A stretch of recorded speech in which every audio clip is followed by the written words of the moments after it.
શાસ્ત્રોમાં જણાવ્યાનુસાર દીકરી શ્રદ્ધાથી 5 દિવસનું આ વ્રત કરે તો માં જગદંબાની કૃપાથી તેને સારું ઘર પ્રાપ્ત થાય છે.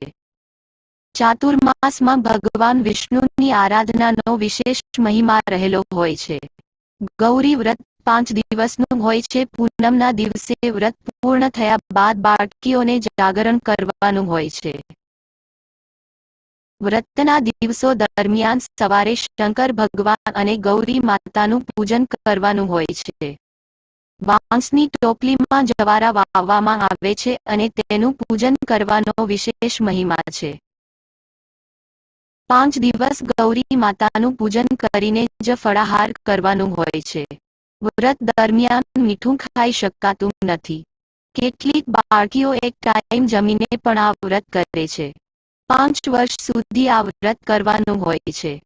5 વર્ષ પૂર્ણ થયા